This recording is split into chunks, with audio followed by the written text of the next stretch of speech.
podcast.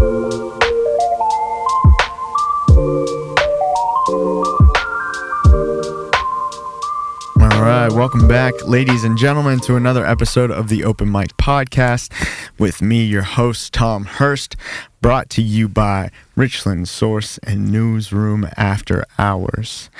Today we have Devy in the house. Devy Kay. Devy Kay. Thank you for having himself. me, man. I'm glad to be here. Absolutely.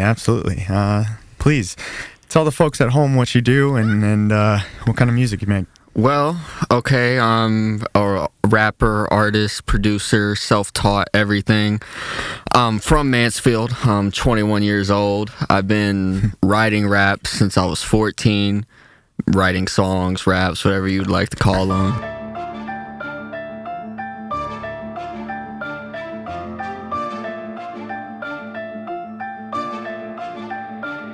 Drip, drop, faucet, neck froze, frostbit. Shorty give me head and tail, coin flip, toss it. All I do, pop shit, all you do, talk shit. Dog, I'm working all night, boy, that's a long shift. Woo!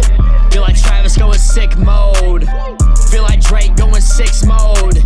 Hitting different bitches in different areas, zip codes. Slice your ass up, screaming RIP to Kimbo. Call me John Stockton, how I give my team assist. Reppin' Richland County, but I'm everything but rich. My flow is worth some money, but you get this shit for free. Didn't even shave my face before I started smoking weed. Hit the blunt so hard and it fucking made my chest stop. Had to take your bitch cause I heard she get the best top. She drippin' riding shoddy, now my seat got a wet spot. Don't keep a burner on me, I ain't scared to make the lead pop. Pencils in the skillet on my Wayne shit. Devy season hella cold, homie, you gon' need a blanket. Came back mean, now they got me in the playlist. They sayin' don't forget me, they gon' miss me when I'm famous. I'm really something different, dog, they played me in the barbershop. Showed up hella early, writing raps out in the parking lot. Heard a rumor that you squealing, I won't ever talk to cops. Leave you in the chalk, man, my boys is playing hop and scotch. How the fuck I'm quiet, but I rap. Yeah, I'm silent in the trap. I've been trying to adapt, but I'm toxic, that's a fact. And my habits calling back, like a bitch that just left you and now she's calling back. Hey, call it even, you really seeing a legend speaking. Really out here chasing something, only I can see it. My uncle passed, cancer leukemic, my family grieving. My family need a savior, I guess I'ma be it. Broker than the bed frame that I fuck my bitch on. Got you thinking Dev lame, bet I put your bitch on. I'll expose you mad fake, go and throw your bitch on and leave you lights out. I ain't even cut the switch on. Switch up off of that, speak facts, understand it. The tallest person in the room is the fucking last man standing. I'm a 5'9" giant with some height in this bitch. I don't keep a tool on me, but I'm piping this bitch. He think he nicer than this. I'm saying hi to the kids, saying bye to the pussy. I hit it once and I dip. Man, don't even trip. She said she wanna have my kids. Only time I want a woman's heart, she tapping on my pics. Wait, I'm out of pocket on my Michael Vick shit. Stalling on my drops like I drive a stick shift. Heard you talking fast, but bitch, I'm from the field where we lay a hater out like a motherfucking picnic. Want my recognition, little bitch, I need it now. Neighbors knocking on my door, asking me to keep it down. You don't know about the boy, then you need to ask around. Cause I'm ballin' on the court, you wipe the floor up with the towel. Got the fuck up out my feelings, I got back up in my bag. I'm just doing what I love. My family hate the fact I rap. I just wanna give my kid a fucking life I never had. I was in the back of class with these raps in a pad. And my driver's never slow and pray to God I never crash. The faster that you blow up is the shorter that you last. I quit fucking with my hoe, she was fucking up my cash. Cut my haters off with my knife inside my back.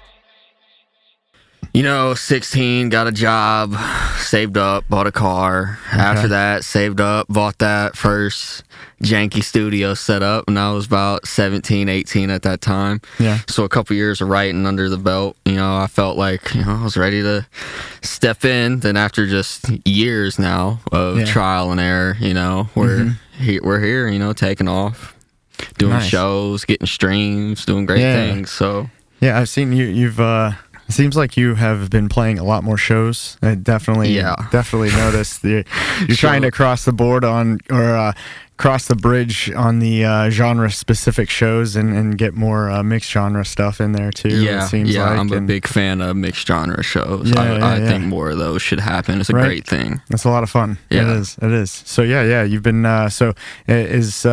So this been a push. When did you actually start playing shows? I was trying to think. It's been a couple years, I think. I've been doing shows for a few years now. Okay. And I've probably been doing shows for about two years. Yeah, coming up on 2.5 maybe. Okay. But I could never get shows in Mansfield. I don't know if it was just because of age or like the stigma of like what rap and hip hop carries behind it. Yeah. But I could get shows in Toledo. I could get shows in Kent, Akron, Cleveland, Columbus. So I've kind of performed all over Ohio.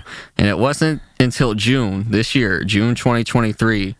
They did that artist showcase at a pregame on Park Ave. Oh, okay. Yeah. And I just paid for a slot. Me and my man Keith Parker, he got a slot too, and I hype manned him, and he hype manned me. Yeah. And we met at the gym, just kind of linked up. We just kind of became like this power duo. Now we're just this little team, new kids on the block. That's what we called ourselves after that show, because no one knew who we were walking in. And we've been in Mansfield this whole time. Well, he's from Columbus, but I've been in Mansfield this whole time. Right. So by the time that show came around in June, I'm 21. I've been doing this since I was 14. I'm like, man, like, it's about time. Yeah, right. I'm gonna be real. I set it off. It was one of my better shows, one of my most favorite shows. Obviously, my first hometown show, quote unquote. But yeah, that's amazing.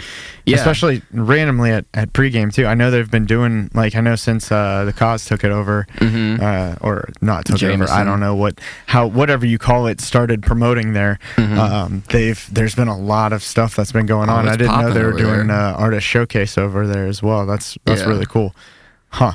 But still, it's hilarious. That's your first show here. And then after that, it wasn't long until a band group called Keep My Secrets came and played at Electric Company. Yeah. And Colton, that runs EC, he gave me that show. Thank God. That was a great show. Yeah. And that wasn't even a month after pregame, I don't think.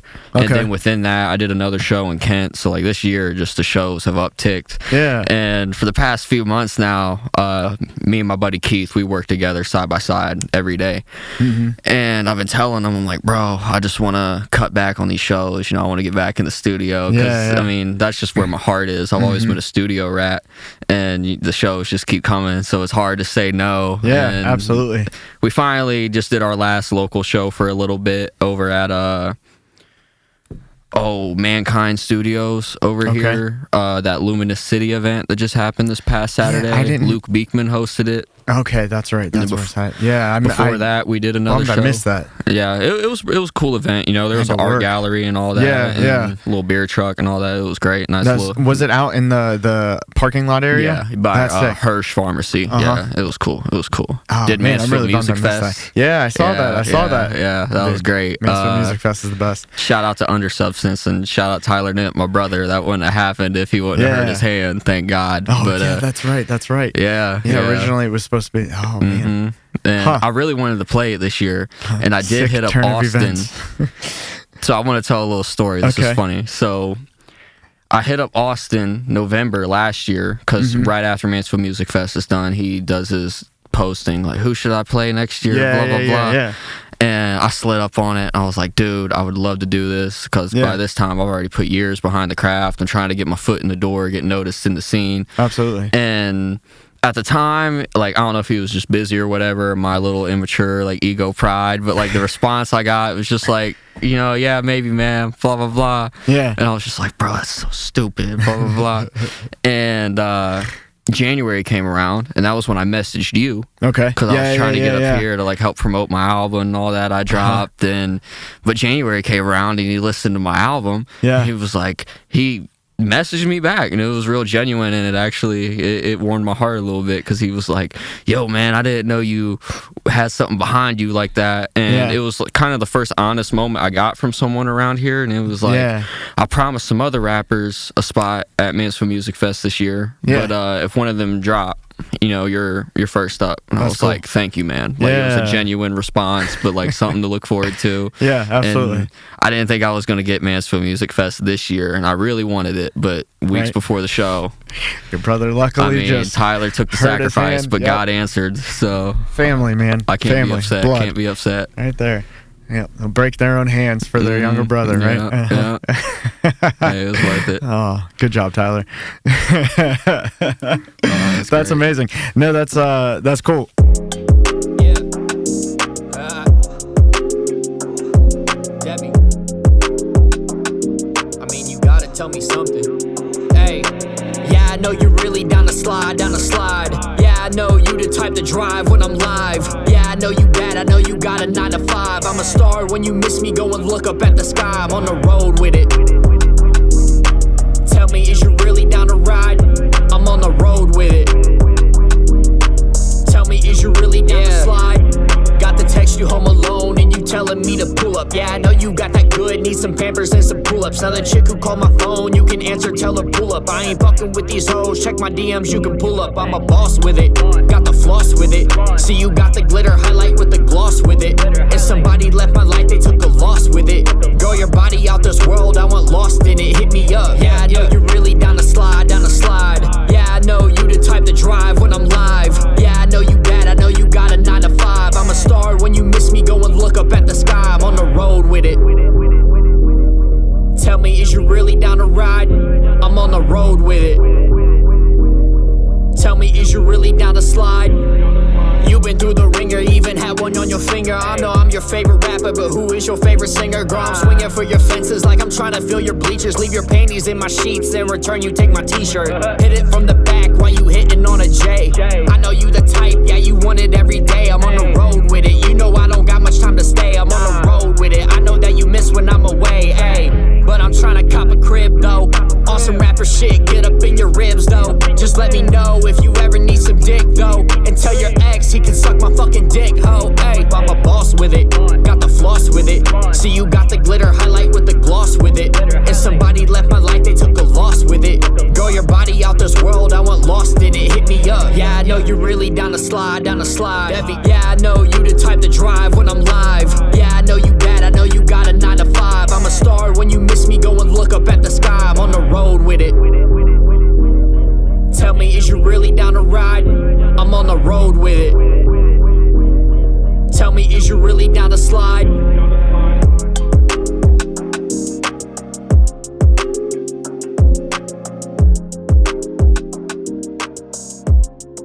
It's kind of, though, I know you said you're looking to get back in the studio, and I'll ask you about that in a bit, but I mean, it is nice to think about as well. I mean, being that it's really your first stint of Mansfield shows, it pays to continue doing, even so that you could get your old stuff out there to a crowd that doesn't really know it. So it's not like you're missing out on much by not putting out new music, even though I know, like, with hip-hop nowadays, it seems like if you're not putting out stuff all the time, you're, I don't know, irrelevant quick. Yeah, right, the way the internet goes. Everything's so fast-paced. But locally, I'm old, so playing shows is always a very important thing.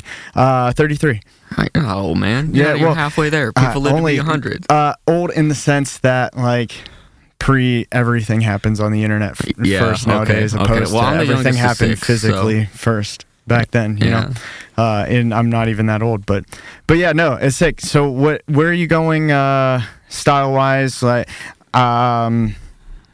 yeah, what are you where are you going and pursuing musically and stylistically for your new stuff that you're going back into the studio for? So, and also, how would you even classify your style of hip hop? What genre of hip hop would you say it's in? There's so many different. I don't know how you classify genres of hip hop nowadays, but I don't know what. Where are you shooting for style wise? I don't really shoot for any particular subgenre because, one, I feel like I don't sound like anybody. Just voice-wise. I have like this nasally white guy voice. I don't think I sound like... I feel like when people hear me, you can tell it's me. But I don't think you can compare me to like, oh, he sounds like Eminem, he sounds like whoever. The closest person I've gotten similarities to is Logic. Okay. And that's all my songs from, you know, it's very lyrical, very chopped up flow. For sure. I want to explain No Rest for the Weary. That was my album I dropped back in January, what I tried to message you for. Yeah. And my mindset going into that, I was going through a lot in my life. And I was just in a real hard spot. And music is kind of the only thing I ever driven my ambitions into. Like, I didn't go to college. I'm at this job, a 9 to 5, which is like, yeah, it's cool. But, like, do you want to do this the rest of your life? For sure. So, years behind the music now, I'm like, I really got to come with something. Like, my life depends on it. And it's an 18-song project. I made every single beat except one. Okay. I record everything myself. That's cool. And that's really cool. I was just like, again, I was in a hard spot. Yeah. And I love like the feeling of pressure being on me. Okay. Because I get this mindset like I know I cannot fail. Yeah. And I just wanted to make a great album, a great rap album. And I feel like the way I approached it, and I'll just go through the track list, is kind of like baseball. Like, okay, so we'll just do 9 slots, right? So your first hitters, you just want them to get you on base, your 1 and 2 spot. So the very first few songs on it are kind of like to grab the listener's attention. Like, okay, I want to keep listening. Like, it's not the best thing, but it's up there. Okay. It's just to grab the listener's attention. And that's what the first 4 songs are on No Rest for the Weary. And then in baseball, your power hitters are like your 3, 4, 5 spots. Yeah. And so I threw in a song called Hirst for Me at the 5 spot, and it's meant to be like a transition song into like a darker album, because on like a deeper level, like I struggle with things like depression, anxiety, like I kind of had a hard upbringing in a sense, like kind of a chaotic household in a way. So being the youngest of 6, and you know, that's what I was going to say earlier, how you said pre-internet and all that. One thing I think that's cool is like being the youngest of 6, like I was still able to kind of catch some of that era a little bit, like the things before every kid had a cell phone in their hand. I think it's cool. Like all my friends are older, all my friends are like almost 30 and all that, and I love going places. Growing up with all your older siblings. They're like, how old are you? And I'm like, 21. And they're like, oh no. Like, but yeah, so the main meat and potatoes of No Rest for the Weary, it was just darker, heavier songs. You know, who is Devy? Where does Devy come from? And those are the songs, F You for Free, Blame for Everything, Favorite Place, God's Work, and then what is that, like 6 through 10? And again, it's like an 18-song project. So then like, I know that's a lot of music if you don't know somebody to like really get into, but I wanted to lay it all out on the field. And then after that, I just threw in like 5 more tracks that's to cap off the album, because I mean, at that point in time, you might as well just just finish it off, make and it then a classic early 2000s album, hip hop album. Then at the very end of it, I just like threw on some bonus joints. But that project, I really just tried to open up about myself personally, but also like try to flex, show my production, and just really show all of my abilities. And I'm so proud of it, because I know at the time I put that out, I could have not made it any better. It was at its very best. That's cool. That's a good feeling. That's a really good feeling. Like being self-taught, not even 3 weeks later, I learned a production trick that could have really just took it to the next level. That's always how it happens. Upset. But every time.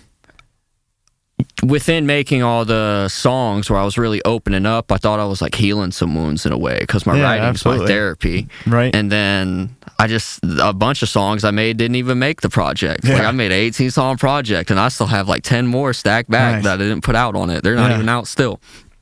And within doing all these shows this year, linking up with Keith, really growing my local fan base and people really engaging and getting in tune. I wanted to do like a side B for No Rest for the Weary, because I mean, I know I'm still like this little local artist, but I really watch how like the rap game moves in a way. And like a year and a half ago, what everyone was doing was the albums with the deluxe version or the side B version. And that's how I was really trying to carry this. And just with the shows and all that, and having a regular job and life responsibilities, I never got around to getting it out that quick. But then I got an idea of kind of like still doing the sequel in a way, but I dropped it. So this next project I'm doing, I got a lot of projects in the works. So this next solo project I'm doing is going to be called Reloaded. Originally, what I wanted was No Rest for the Weary Reloaded. But I feel like No Rest for the Weary is just so special. In a way, just because I know where I was in my life and my artist career. Like I put all I could into it, and I don't want to like, you know, when artists or rappers or even, I don't know if bands do this, but like when they make sequels of things, they never really live up movies. Yeah, Like absolutely. it was never, and I don't want to do that. I don't want to like hit when I'm at the pen or when I'm making a beat or something. Like I don't want to stress too much. Like this sounds the same or this isn't good enough. Yeah. But this next project, it goes deeper because it goes deeper into my personal life because the songs I thought I made would kind of like heal myself in a way. It kind of just like opened it up more for my own interpretation and other people's interpretation, and people ask me questions, and like again, all my friends are older, and I'm 21, so when you hear these songs, some things might sound immature to some people, and they talk to me about them, and they try to really make me think about my life and perspectives from a different angle.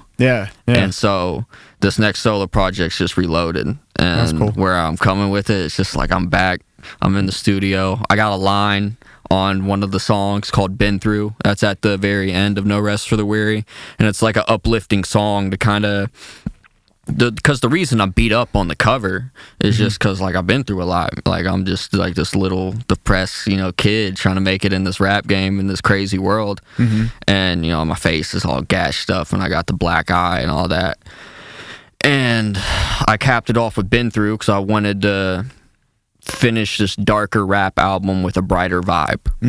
And one of the lines on it is it's Devy season when it's cold out. And just when it's cold, we live in Ohio, if people aren't out partying or having cookouts or nothing, we're all inside, we're all in our own little holes. And I just love burrowing in the studio like a little groundhog and just cooking something. Like I'm busy in the studio. So the snow hit the ground the other night for the first time, and I was just rubbing my hands, smiling like, oh, it's about that time. So nice. That's fun. That's really fun. It's definitely exciting to be able to revisit something that meant so much for you as far as work, and then reflect on it and kind of respond almost like a response to yourself, really. That's exciting project to work on. That's cool. I look forward to hearing more from it. Do you have anything finished yet with it, or any kind of dates that you're even thinking of putting it out by now? I have goals. I don't have set dates, but I have goals. Fair. So the beginning.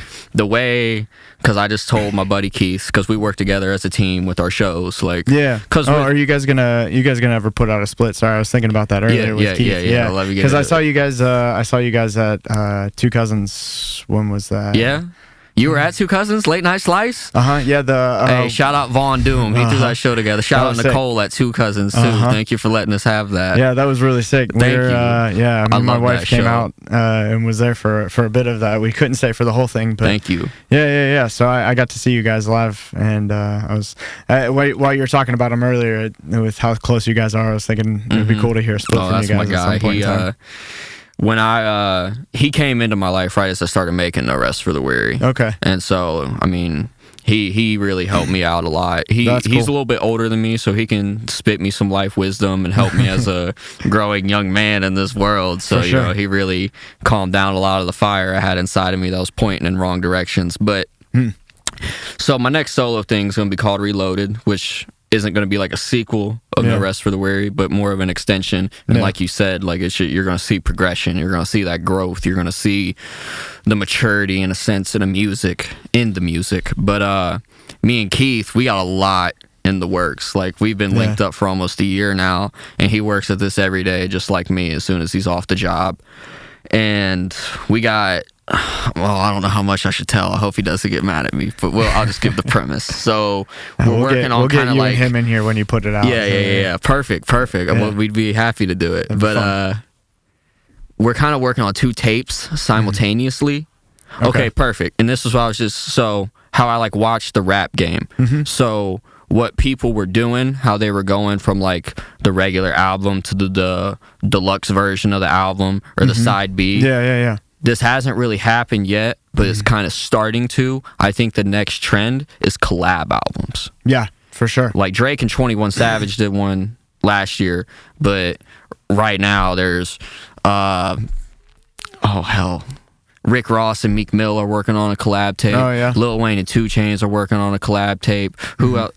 So I think someone else just put out a collab tape. Regardless, anyway, I think collab tapes are kind of going to be the new thing. Is it where? So how do they? Is it like an album or just a? It's like an album. An album where they do their own songs each, or they all together? It's like all together. Okay, interesting. Drake and 21 Savage, they had like separate songs on there. Yeah. Like my favorite song off their tape, it's 21 Savage solo, and it's called 3 a.m. on Glenwood. Yeah. But I don't think me and Keith are gonna do that. We don't have any solo songs to throw on the duo tape. It sounds like kind of what like hardcore bands and a lot of alternative bands or whatever, they'll just do splits, right? And it'll be like the one band will put 3 songs on it and the other band will put 3 songs on it, and they'll put that album out together.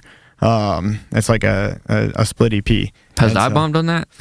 Yeah, we did it with a band from England, the UK somewhere. Yeah. Shoot, I forget their name. It wasn't when I was in the band, so I don't. Okay, fair. It was in the between the point where I quit and then before I rejoined again. But yeah, we did a split with a band from the UK. I forget who they are, but yeah. So that's what I was wondering, asking about what their version of a collab album would be, if it was just both artists on a track or if it was like separate tracks, like a split.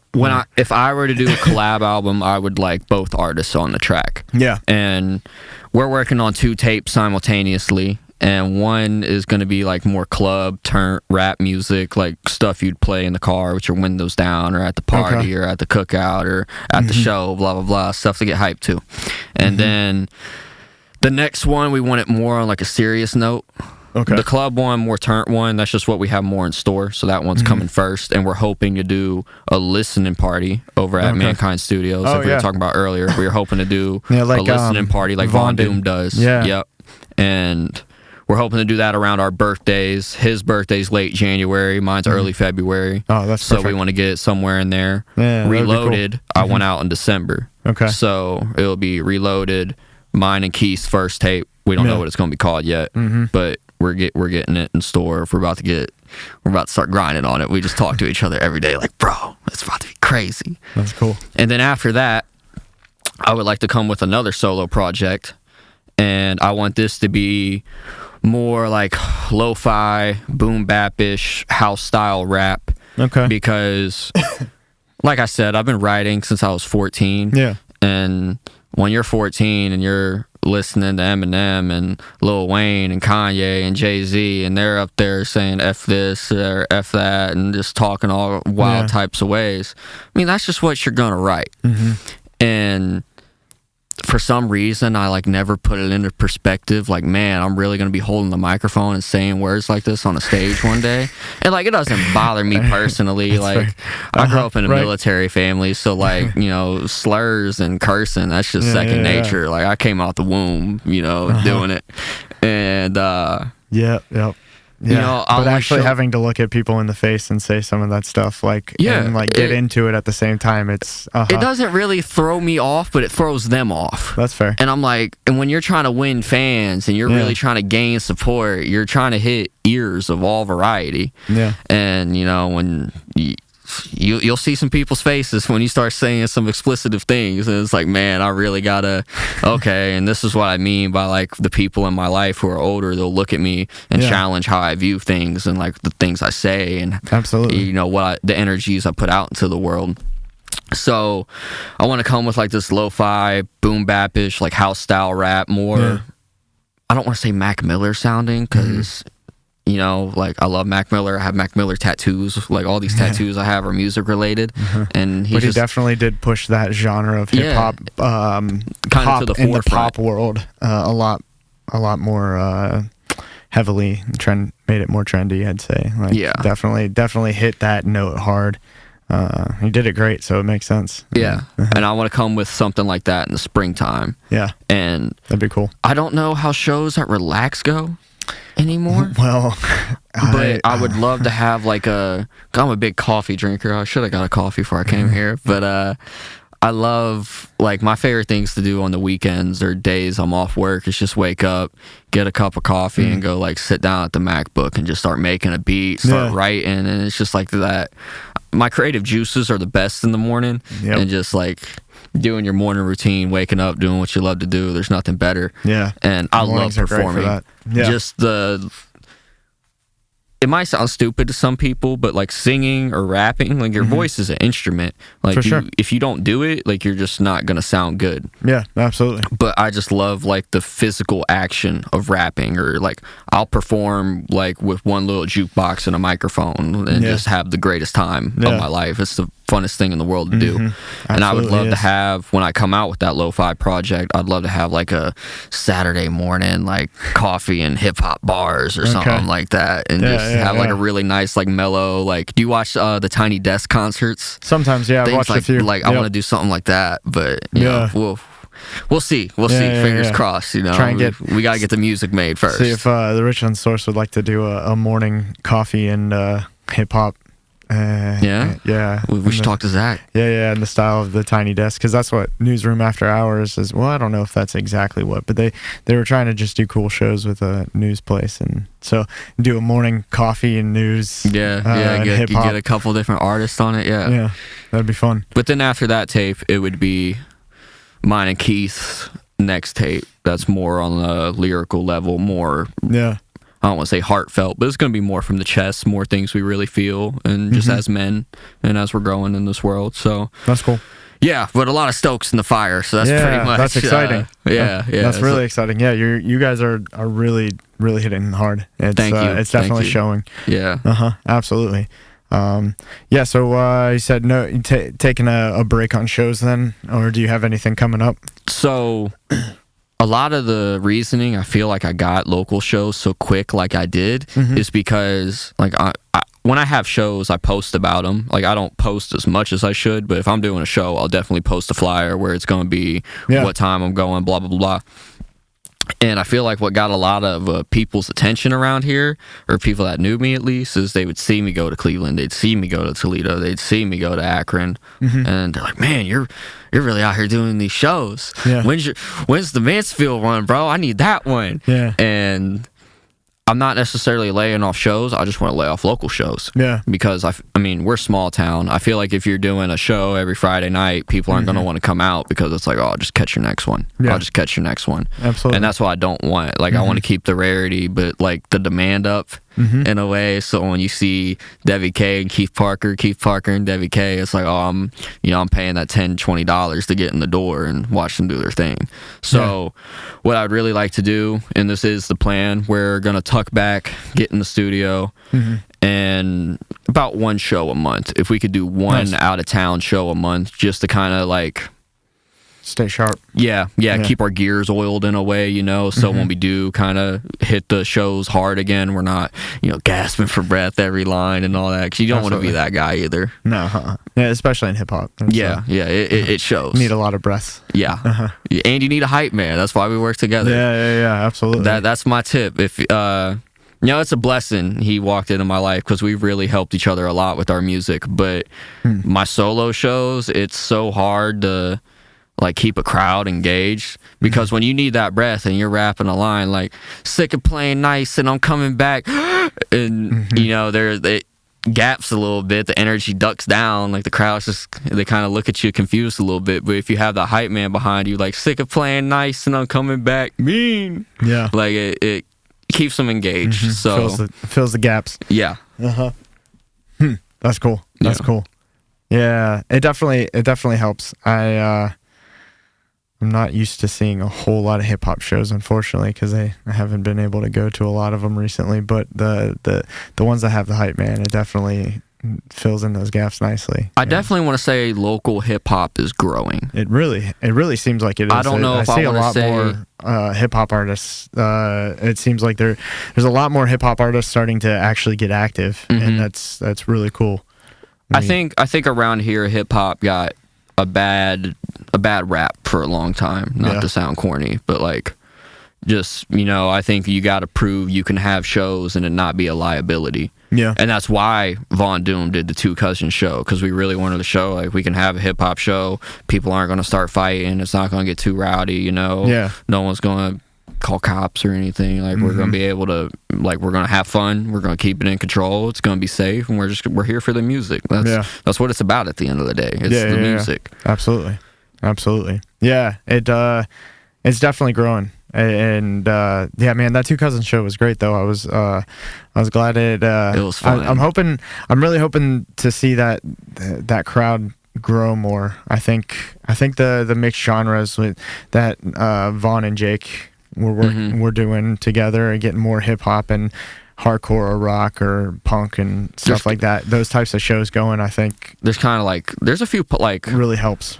I don't want to say pop artists, but like, I mean, do you know Cam? New Era Cam? Yeah. I mean, I don't want to say like Cam's a rapper, but I also don't want to say he's like a full blown pop artist. He's just like he's a great artist. I listen to his songs every day. I'll be singing sad boy hip hop. Yeah, sad boy hip hop. My buddy Doomsday does a lot of. I mean, I don't really listen to like metal stuff, so I don't want to like classify it as metal. But he's like his own little artist. He does heavier tracks, like very heavier tracks compared to the things I do. Yeah, and he can do screamo and all that. Clearly, I don't listen to it if I'm calling it screamo. I know people don't call it that. I don't know if I've heard his stuff. You should look him up, man. Yeah. He's great. He just turned 18, and I've been working with him a couple years. We got a project out together. We got a little EP out called Rehearsal. Okay, nice. Is it on Spotify and stuff? Yeah, all my stuff's on Spotify. Nice. I can send you some links. We'll figure it out. Sounds good, man. Sounds good. But yeah, there's also like that little like sad boy like subgenre around here too, and there's a lot around here, man. Yeah, Sad Hour. Sad Hour is great, man. Thanks to Sad Hour that they brought people got that got a lot more people into that stuff. I feel like locally, I never really knew it was a thing before that. So. The Lil Peep era, I'd say. I never listened to Lil Peep, but I watch like you make music. You watch how the music world works for whatever genre you're in. Yeah. And like when you see like a bigger artist come around, you see like local artists start trying to make waves that the bigger artists are, like basing their sound off their sound, or you can. I don't want to say it like that, like they're copying them, but you can definitely see where their inspiration spikes from. Yeah, I did. So never listened to Lil Peep. Neither did I. Nope. Neither did I. I never listened to Peep. I never listened to Triple X. I never listened to. I like when Juice WRLD passed. I just got into Juice WRLD. Did you ever listen to Juice WRLD? No. Very out of touch with newer hip hop. Apparently. Who do you listen to? Lots of stuff, man. Lots of stuff. Hip hop wise, the only thing I've really listened to hip hop wise lately is Aesop Rock. ASAP Rocky? No, just Aesop Rock. AESOP, space rock. He's like an older, like 2000. I think his first few albums came out in early 2000, from somewhere in New York. It's pretty fun. He's really, really weird, but really good. Yeah, I'm trying check to, him out. If you haven't heard of him, check him out. He's fantastic. I'm trying to think if this is the same Aesop guy my tattoo artist was telling me about. My tattoo artist, Jeff. Now, I can't remember Jeff's last name. Maybe. He was telling me, because, I mean, he's done all my tattoos and they're music related, so we'll be having conversations. And he doesn't listen to a lot of hip-hop either, but he did tell me about some Aesop guy. Yeah, Aesop Rock. There's somebody did some kind of study, I think it's really fascinating, I forget what it was, like the first so many number of words and or their first string of, or however many EPs that it would take to equal the number of words of like, and they figured out like who had the highest count of like unique words used in all of their albums, or first 35,000 words or something like that. And so they have this massive list online, and like he's number one. So that's like crazy. I found that in that study and started listening to him as a result of it. And that's fantastic. That's dope. It's pretty interesting. So does he use like really big words? Not terribly, but I mean it's really difficult sometimes to pay attention to or really figure out what he's talking about. But it's pretty cool. He makes it really interesting and weird. But it's good stuff. Definitely just check it out. I think you find it interesting. Yeah. I need something new all the time. I listen to music at work all day. So him, and then have you ever heard of a guy named Bus Driver? No, hip hop artist named Bus Driver. I have not. Dude's wild. I'm a baby. Stuff's awesome. I try not to think I'm a baby in this world, but I mean, okay, I mean, you know who Logic is? When I really first started writing raps, his first album came out. Okay. So, I mean, that kind of puts it into perspective of... Yeah, I mean, you're 21. So Yeah. good night. That's amazing. Yeah. That's... Dude, yeah. Check out Bus Driver. His first album's super weird. It's cool. But yeah, there's a lot of new hip hop that I've just not really paid attention to, unfortunately. Do you listen to any older cats like 50 Cent, T.I., Lil Wayne, Jay-Z? That's funny that's older cats to you. Yeah. See, it's perfect. That shows. Like I call them older cats. Like I really like Jadakiss. Not a lot of people listen to Jadakiss. I love Jadakiss. He can rap over anything. Yeah. No, I know. That's awesome. That's awesome. Yes, those people, the older cats were. That's Ice Cube. Yeah, man, dude. What is it? Oh. I'm trying to think of a Jadakiss song that I know. One of his more popular ones. I can't think of it, but yeah, that's great. Older cats. Oh, yeah, man. Yeah. It's. I know it might sound wild, but this is just being a rapper and making a living off music and touring and like being known, even like worldwide. I'll just be bold. Like that's always been my dream. Yeah, and absolutely. I've always like envisioned myself on like The Breakfast Club or Sway in the Morning or I don't know what DJ Funk Flex, I don't know what his show was called, but being on his show and them just looking at me like you're already like old cats, wow. But that's great. It was I don't know what generation of hip hop or rap you want to say inspired me, but it was the newer one, you know, like the 2010s, like what I seen 8 Mile when I was 5 years old. Okay. Like that was the first time I couldn't really like understand it or anything, but I'll never forget this day. Me and my siblings were staying with my mother, and me and Tyler, my brother, we were fighting over the TV controller, and he's not even 2 years older than me. He's like 18 months, I think. And we're fighting over the TV controller about what we want to watch. And I don't know, like my mom just came in, took the remote from us and told us to sit on the couch. Okay. We're sitting on the couch and, you know, we're little kids. So by the time we get done poking and, you know, fussing at each other, we started actually watching what's on the screen. And I just remember it was the rap battle scenes. That's all I remember. And I just thought it like looked like the coolest thing in the world. And then when I was 9 years old, like ever since then, I just became like the biggest Eminem fan. I feel like every little boy goes through like, I mean, it's kind of like, I don't want to say it's sad to say in a way because he's such a wild guy, but I feel like every boy goes through like his Eminem like kick, you know? But when I was 9 years old, Recovery came out. Okay. And I'll never forget, like, 9 years old, I knew I wanted to be a rapper. Didn't even write a rap till I was 14, but 9 years old, I knew. I knew.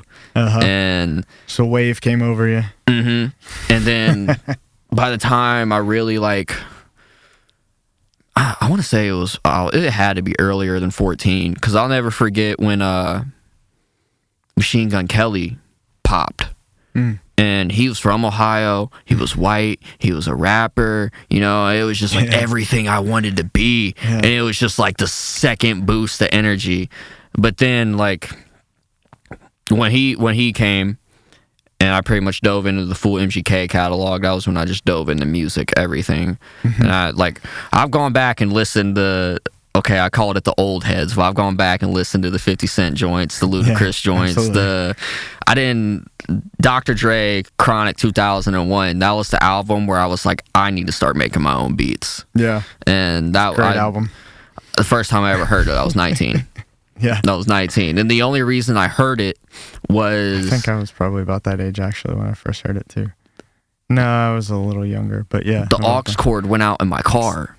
Okay. Like it wasn't the aux cord itself. It was just like the audio jack for it. Like went out in my car, but my car had a CD player. I had like 6 CDs, and I had. Okay, I like all music. Like she's newer, but do you listen to Halsey? I think she has a great voice. I listen to I love Adele, like Pink, right? Like people who sing. Like I had a Halsey CD. a 3-Day Grace CD. I have a couple other CDs, but I know I have the Dr. Dre Chronic 2001, and the only reason I heard it is just because I was like, well, this is what you're listening to now until you get this situation figured out. And I mean, it blew me away. It was just kind of like, you ever skip a song that you think you don't like, you just skip it, and then you actually hear it one day and it's fire. It just kind of felt like one of those moments, like, man, you've had this CD sitting in this box for years now, never even gave it a spin, and now you love it. Neglecting a gem masterpiece. There. Absolutely. He just really defined that West Coast sound in a very specific way, you know, and it's fantastic, especially making your own beats. Like, as far as inspiration goes for that, it's a really good album for that. Yeah, man, that's a great album. Oh man, so yeah, what is so the albums? Are you guys have you guys talked about trying to tour at all? Because that's the world that I come from, is touring, we have in like the hardcore genre. But so that takes a little bit of paper, if you know what I'm saying. Well, so right now we don't have our own PA. You know, he has one like monitors. He has one speaker and a couple mics. So we need to get another speaker. We need to get a subwoofer. Yeah. I mean, I don't really know. All my knowledge goes into like making a song and the producing behind that. That's where I've spent all of my knowledge in years. Like, the way a sound system goes for a live setup, I have no knowledge of it. Yeah. I just asked him, I'm like, how much money do we need? Because I know I can go to go to my job and make the money. Like, I know how to do that. But you know, if he has more knowledge and all of that. But we need to get our own sound system. And then, I mean, I ain't gonna lie to you, bro, I don't know a whole lot about touring. And then after that, just start hitting people up, like, yo, bro, can we come down? Like, can we come hang? Like, go. Honestly, if you're interested in trying something, I recommend, because I don't really know much about the hip hop touring world. I don't really know if it's much of a thing unless you're a massive artist. But I mean, in the hardcore genre world, you just pretty much look up make your routing, right? So you want to go like from here to like wherever cities, find your routing. And you were just on a tour, weren't you? Yeah. How'd you guys do that? It was great. You just we know Jake booked it. He knows a lot of the people in the areas that we're trying to go to or around the areas, and you just find venues in those areas after you make the routing and just message them on Facebook, or find bands that you know from those areas and message them about who to go through, if they know if they can help set up a show, something like that. You know what I mean? It's a lot of it's just reaching out to people on Facebook. But again, it's a different world from hip hop. So if you're interested in really trying to, I think it'd be interesting. I've always said that like more hip hop artists should try and do this. Find like a hardcore band or something like that that's wanting to go on tour, and see if they'll see if you can hop on their tour and do like a mixed genre tour, like Middling. Have you listened to those dudes? I know Middling. Yeah. They've been playing a lot of shows. New piece, didn't they? They actually, and that's what originally made me think of the split. Asking about the split idea with hip hop is they just put out a split album with 3 other bands. So it's I think they did 2 tracks, and then each band on the split did 2 tracks. I seen the split. I ain't gonna lie, I didn't listen to it, but I'll go listen to it. I queued it up to listen to it. I haven't. Yeah, right. Life gets busy. But yeah. So doing something like that to where like you could hop on, do a mixed genre tour with local bands from Mansfield, like try and get on, go play. Like I know, because they just did a little run, do like a little weekend run with them, hop on their shows if their shows would be interested in like hip hop artists to play like a shorter set, so you're not like kind of hammering it. Usually with hardcore shows you want to hardcore 2025 heavy. I feel like would be perfect. Like exactly. I feel like 15 is kind of too short for the crowd to get a full feel of you. Get in like and 30 get out, is like, leave them wanting. Yeah, yeah, absolutely. But yeah, definitely. I don't know about reach out to them if they'd be interested. They love all kind of music. I know those. But something like that, I think, would be really good for you guys. My dream tour, or my dream group right now. I want to say, man, just shout out to Von Doom and Pregame and Jameson and Jason over at Pregame too, Colton at EC, really just kind of opening up hip hop in Mansfield this past year or two. Yeah. And that late night slice show over at Two Cousins kind of at least plugged me in with a lot and helped me realize a lot of the people around here and connected me in with a lot of the groups. And I'd love to get me and Keith, my buddy Dave, Dooms Dave, AP the Kid. You heard of him? I've seen his name in posts. I haven't listened to him. Quamel, I'd love to get him. Cam, and just this little group of five. Von Doom, these little group of 5 to 8, 9, 10 dudes. You even get a couple more. All of us just throw in and kind of go around Ohio. Yeah. Because one of the things, I've never listened to this broad, but I love female rappers. I think female rap in the past couple years has kind of blown up more. I'm the biggest Cardi B fan in the world. Yeah, it seems it's really, really getting popular. Yeah, I love all rap, and I think female rap is dope. Yeah. And Glorilla, I think that's how you say it, Glorilla. I've never listened to a song by her, but I read a lot, watch a lot of interviews, and one of the things she said was get your own, I'm pretty sure she said it, get your own PA. Get your own state behind you. If you can get your state behind you, you can get the world, you can get the country behind you, whatever. Yeah, it's like a ripple effect, right? Start locally, get a little splash in your hometown, and then ripple out throughout the state, and then beyond. You already see the avenue. What I want to do is all right, these past few months, I worked on No Rest for the Weary. I was in this hole, and this whole year, basically, I've done shows, and all the music has been No Rest for the Weary. And I listened to my brother's podcast he did up here with Undersubstance and You yesterday. And, excuse me, let me get a drink of water. Yeah, I need to listen to that one again.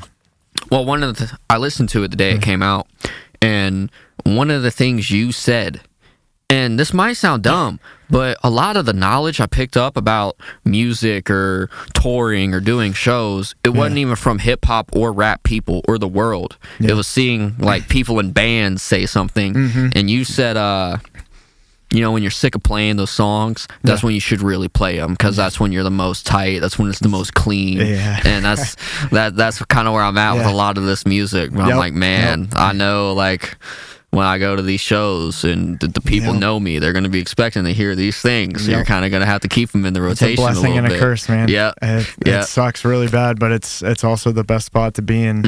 It's when you're going to do the best performances. Because it's so second nature. Exactly. Where this last show we did, we're so at the point, it just shows feel like rehearsal. Yeah, exactly. I love that feeling though, because you're not. You want a little bit of nerves, I don't like going into a show flat, and I've gone into shows flat, and I don't want to say they've gone bad, but they didn't go as good as I'd like them to. Yeah, for sure. Ooh, excuse me. But what I want to do, we've done all these shows locally, and I pushed out all the No Rest for the Weary energy that I have right now, per se. So I want to get back in the studio, kind of let the local buzz die. While we're doing that, do the outside shows. And I've really connected with a lot of people up in Cleveland and Akron. Yeah. 9 times out of 10 when I go place, Cleveland and Akron's kind of the same realm, It's like Mansfield, Ontario to me in a way. Yeah. But I've connected with a lot of artists up there. And another quote or piece of life advice, gem, whatever you want to call it, that I picked up, Tyler gave me this one. And it was, when you have a band, your first 1,000 fans are going to be other band members. The people you play with, the other bands you meet at shows, yada, yada, yada. And I kind of put that into perspective, man, my first 1,000 fans are going to be other rappers and artists I meet at shows I perform. Okay.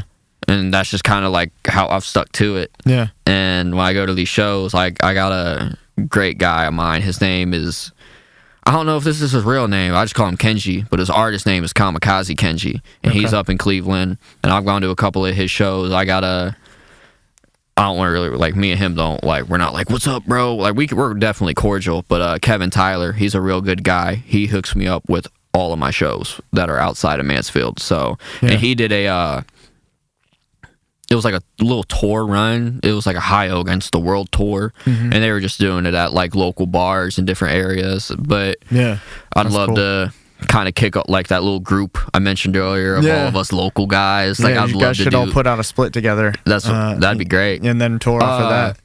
We other guys kind of have in a way. AP, he dropped did you see the Res Fest show we did? No, I didn't get a chance. That was Keith's idea, I had to work, man. unfortunately. Man, I wanted to go to that. He looked at me. All right, this is so crazy. So I tried for years to get a Mansfield show. Couldn't get one. I was messaging people. Things weren't going through, whatever. No hip-hop show, whatever. And we're sitting there before the pregame show. And he's like, Devy, we're going to do Res Fest, Resurrection Fest, kind of like bringing Mansfield back to life in a way. Because, I mean, Mansfield's a dying city. We're in the middle of the Rust Belt. There ain't really any jobs here, blah, blah, blah. But one thing in the past few years I've noticed is, like, there's kind of like a buzz coming back a little bit. I feel like people are kind of coming to life a little bit more. Yeah, that's all about to change. Especially downtown, like a few businesses are popping up here and there. It's a slow burn. It's a kindling right now. Yeah, there's going to be something that changes, I'm sure, in the future here that'll all switch over. Fingers it crossed. definitely will. Fingers crossed. Yeah, but it definitely will. Mansfield's the greatest city in the United States. Halloween show this year. I'm like, there's no way we're doing that this year. Like, we don't even got our foot in the door yet. He's like, no, this year. I'm telling you. And all it took was pregame. And we popped it off. But we did Res Fest. And the day of Res Fest, AP, I just call him AP, but AP the Kid, he dropped a whole tape. He's got way more homies than me. He's got all of his homies on it. I think he's on a label too, and he's got all of his label cats on it. But everyone who performed at Res Fest was on that tape. I'm on that tape. Doomsday's on the tape. Keith's on the tape. Cam's on the tape. Mel's on the tape. Keith was going to do a tape with all the guys, and he just couldn't get all the songs in time. And not to spoil his plans a little bit, but he has all the songs now, and he's just going to be releasing them as singles. Oh, that's cool. Yeah. So, I mean, we kind of got like a tape in a way. I mean, kind of. But there's definitely music out there with all of us on it. Nice. That's awesome. And Von Doom needs to get it on Spotify, but Art Rap, I love our song. It's called Ballin'. Yeah. But he needs to get it on Spotify. But yeah, me and Von Doom got to join out together too. So he's got those old man ways of trying to actually make money. Yeah. What is that? You don't do that as an artist. Yeah, that would be sick though if he eventually did that someday, maybe. Oh, he's gonna do it. He's gonna do it. He's got it on Apple and everything. Just for some reason, do you use DistroKid? Yeah, I use DistroKid. He uses United Masters. The easiest. Okay. And he sent it to all the DSPs, but for some reason, it's just not up on Spotify yet. Yeah. And I hate when that happens. So it's really annoying. Can I talk about a whole nother project I've kind of swept under the rug? Yeah, sure, man. So, absolutely. I feel bad because this is. Let me get another drink of water. I'm sorry. That's all right. So, have you looked at my catalog or anything recently? A little bit, yeah. So the songs that have been catching the most traction, I have not even spoke about yet. But this main reason I learned to make beats is just because I'm broke.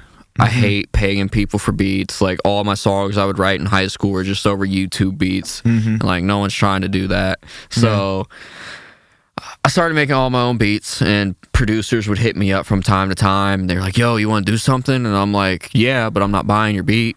Yeah. And I wouldn't say it like that. I'd just be like, yo, I'm too broke. Like, I can't. Yeah. I literally cannot pay you $50 for this beat. I need that for gas for the next 2 weeks. Like, they would just leave me on red, whatever. But this dude named Kootki Beats, Kootki, he's over in India. He's not. Cool. He's just this kid. I thought he has a full beard. He looks older than me. But he hit me up one day and he's like, "Yeah, I think he slid up on No Rest for the Weary, something on it." And he was like, "Yo, man, this is incredible. Like, I'd love to work with you." And I explained to him my situation. He's like, "Cool with me. That's cool. Run it." So we did. Yeah. We've just been making songs, and we got 3 songs out. Our 4th one together drops tomorrow. Oh, cool. But the first one we dropped was called Chop. Okay. And it's great. I think we're almost at 18,000 streams. It Nice. is something crazy. It did like 5,000 streams within the first week. Oh, that's awesome. And That's really cool. then the second one, this is my favorite one we dropped so far, but then the second one was called Live It Once. And it's sitting at a few thousand streams. It doesn't have anywhere near as Chop. But and then we have another one called Devy Kay. And what we're doing 5 singles, but an 8-song project. Okay. So like the majority of the project's gonna get released, but we're both nobodies at the same time. So he's a producer, I'm a rapper / producer, whatever. Anyway, your name is also a brand at the same time, in a sense. Yeah. So the reason we're going that route, 5 singles, 8-song project, is just so we can try to hit algorithms more and get more clicks. Just get, that's how you get more followers. That's how you get more streams. It's literally how you build your brand now. Yeah. It's just constantly shoving your stuff in people's faces. And that's the sad reality of it. You might feel annoying doing it, but Yeah. like, I think I only did 2 songs off No Rest for the Weary for singles, just because I didn't want to I'm a big fan of Joyner Lucas. Do you know who he is? He's a newer rapper. But yeah, I do know him. one thing he did for his last album, he like released so many singles off of it, and then when the project dropped, there was maybe like 3 songs I didn't hear. And I was so upset because I'm a big album guy. Yeah. Right. I can listen to music all day at work, so I'll just pop in a headphone, album after album after album. Yeah. I think I listened to like 150 something thousand minutes of music last year. That's awesome. But yeah, and he'll send me the beat. He's all the way over in India. He's only 17 years old. His name's That's cool. Kutki. He's incredible. That's cool. Man, the internet's a crazy place. Dude, I know. That's great. If you would have took me back to like my 14-year-old self when I really had like my first journal full of raps, like it might not sound like much to people, but my very first project I ever released, all the beats are done by a dude named Louis, but his producer name is Outsider. And we just did this EP called Outside. Okay. And the reason I thought I hit him up to buy some beats, and this was when I couldn't make beats yet. Yeah. And he just had all these like wind chimes and birds, and just like you'd hear outside noises like cars running by in his beats. And I thought that was so dope. And he gave me a deal. Yeah. He was like, if you pay like the price for 3, I'll give you like 8. And I think that's what we did. It was something like that. Yeah. And I just made an EP called Outside. And he's over in the UK. He's over in London. Kutki's in India. Yeah. You'd have took me back to like my little self, like, yo, you're going to work with a producer over in, the UK. You're going to work with a producer in India. I would have been like, no way. Yeah. That was kind of before, social media was a thing, but that was kind of before, like, I feel like social media was a thing, but it wasn't connected worldwide yet. Now I feel like when something happens across the pond, across the ocean, you hear about it within an hour, all the way in Mansfield, Ohio. Yeah. Maybe COVID did that. It definitely seems like a lot of people are purposefully connecting with artists and stuff across the world. Really, a lot more than because I've like Kid Culture did something with a Asian producer recently. I forget what the song was, but like it seems like I just see that a lot more often than I used to online, which is pretty cool. It's cool. It's cool. It's really fun. You can really build friends through the internet. Kutki's my guy. Like we talk a couple times a week. Like we'll just text each other like, bro, cool. This song's going crazy, blah blah blah. But shout out to Kutki, man. I'm very grateful to work with him. And yeah, well, and it's smart too for a dude his age to just work with somebody in a different country like that. And the more he makes for other projects, the more his name's going to get out there. Like you guys are talking about brand work. That's how you do it. He has more pull than me, though. Cross-platforming, Yeah. He's only 17, and the reason these songs are streaming so well, I'm very grateful for all my supporters. Like I definitely feel like I have a very loyal, great local crowd. And but that's not thousands of streams. Yeah. And for the longest time, I was having to pay to perform at shows. Like, I would drive an hour and a half. Like, I'd get off work on a Friday, come home, or I'd hit the gym real quick, go home, shower, get something to eat real quick, drive up to Cleveland. Like, you know, it's 7 o'clock at that time. Pay $50 to get in the door somewhere for a 10-minute set. Oh, wow. That's through like some busted speaker, Bluetooth microphone. Like, no one's even paying attention to you. And it was just like, I've done so many shows like that, and it's just like, what am I doing? Yeah, like, I was hip-hop just world's weird, man. Pay to play shows. Yeah. They're not. Oh yeah, Don't do pay to play shows. I used to like pay for playlisting and all that. Like, I'd try to like look up Spotify, like playlist curators and all that, and Apple like playlist people, and I'd like try to pay to get like my songs in these playlists with all these followers and all that. And it like, yeah, it's cool. You might get a few. You might get a spike in some streams, but it's not sustainable. I think that's the right word I want to use. Like, it's not gonna last forever. Like, it's just it's temporary. Yeah, you have to put more money than you're getting out. Your return on investment is not very good. Yeah, your ROI is trash. Yeah. But I hit this point and I was like, all right, I'm done paying to play shows. I'm done paying for streams. I'm just done. I'm done playlisting. But that was when everything clicked. Yeah. As soon as I started doing that, shows started getting offered. As soon as I stopped paying for playlisting, streams started going up. Yeah. And it's just like this nice little like kindling, this nice little ball of energy me and him are building. Yeah. And we have very nice chemistry. I should just say, at least it's not like the music has to be good. Yeah. At the end of the day, like I feel like that's something, especially in hip hop. I feel like that has got swept under the rug way more than it should. Like, the music has to be good at the end of the day. Yeah. Like, there are some songs that, I mean, again, everybody has their own opinion, but there are songs with millions of views, and I'm like, how? Yeah. How? This guy is not good at all. But one thing I did learn later is the music industry is all about like how, I don't want to say advertising or how marketable you are, but it's like 30% skill, 70% business. Is that what it is? Some dumb number like that. Probably like, something to that extent. Yeah. So you can be the greatest producer, artist in the world, but if you don't know how to like, if it doesn't look and sound right, then you know. I mean, yeah. Really, if it doesn't look right. Yeah, if it doesn't look right, if you don't know how to market yourself, like if you don't know how to engage, like it's not gonna work. Yep. So, I mean, it's a blessing to have that chemistry with somebody even all the way across the planet. Yeah. And we're just these two kids with bedroom studios, and we're really kind of getting some traction a little bit. So it's great. That's cool. Yeah, that cross-platforming really, instead of paying to play, like, cross-promoting, I mean, not platforming, cross-promoting with some, you know, somebody from India, you're getting people, you're reaching people you never would have with pay-to-play anything, you know? So that's really cool that it's actually working out like that. That's exciting. Nice, man. Well, anything else you got going on or you want to add to that?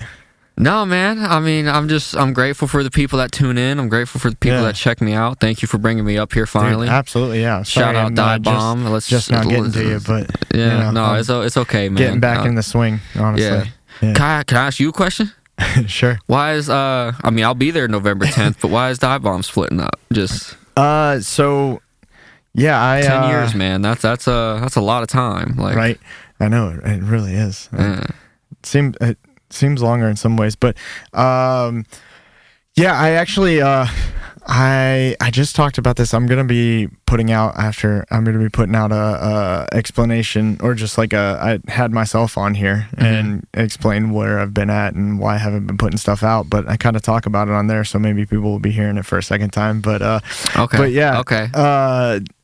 really, Jake and Austin are the reason why the whole band started in the first place, and they're the ones who've stuck with it the entire time from start to finish. And great guys. Great guys. And so the band has been kind of torn on where we're going to be moving genre-wise or style-wise, sound-wise. We're always like kind of trying to figure out what Dive Bomb actually should be or sound like, and what everybody's interpretation is of that. And we're all kind of going in different directions with it, and not like crazy. We're not arguing or anything like that, but you know, just like I think we could just kind of all grown and moved in different directions, and everybody's super busy. Every member's married and just life, and man. have businesses and or just full-time other things. And so I think it's just kind of the natural progression of this is where we need to end it for a bit or forever, but don't do it forever, man. Yeah, we'll probably play like Mansfield Music Fest. Yeah, maybe I don't know. We'll see. We'll see how it goes. Maybe in a couple years or something. No, I ask because I'm a newer cat in the Mansfield music scene Yeah. around here, and even though you guys aren't rap, like I really like as brands and like. I like look up to people, and I'm like, man, I can't wait to be here, have that, and Dive Bomb, Life of Crime, like Von Doom, Dottie Line. Like I look up to a lot of the people around here and the motion they have. Yeah. And your guys'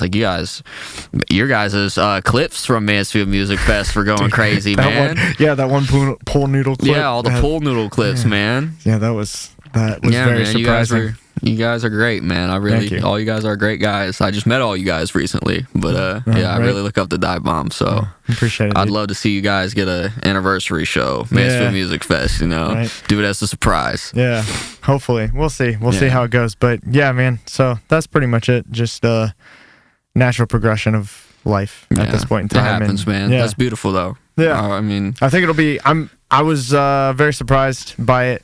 At first, because I genuinely didn't expect that coming, but I was bummed and didn't agree at first. But the more I thought about it, the more I realized that this is actually going to be a good thing for everybody, and I think a lot of positive things are going to come out of it, with where everybody's going to be able to direct their focus and time without Dive Bomb, So yeah, I feel that. As sad as it is, it'll be good. Music's magic, though, man. Like never let that magic die. Even if you guys aren't a band, I hope like every individual member still plays somewhat. Yeah. Still, like I know Jake has a project that I don't know. I'm pretty sure they're still pursuing it, but he's going to be playing, I think, bass on it actually.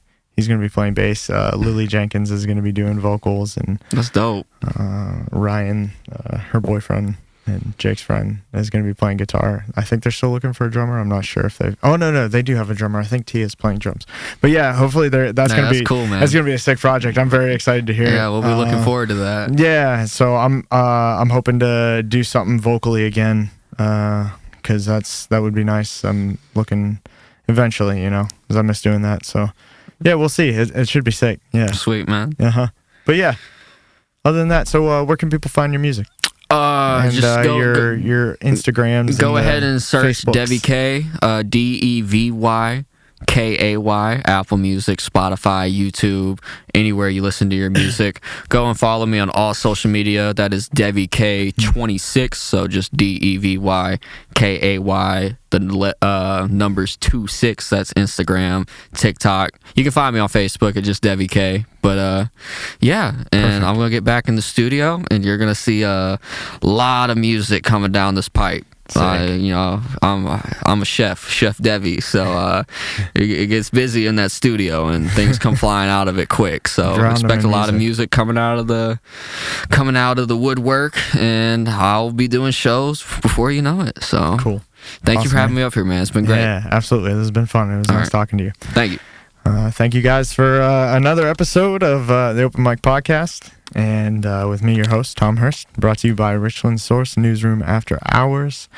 Thank you to our sponsors, Potent Studios, Lee McIntosh, the man, the myth, the legend, Two Cousins Pizza. If you need some pizza, go downtown, Main Street, Mansfield, Ohio.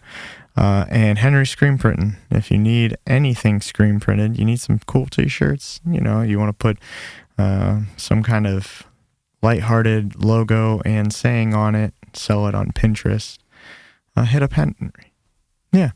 That's where it's at. Anyway, that's Devy where Kay, it's at. Thanks, man.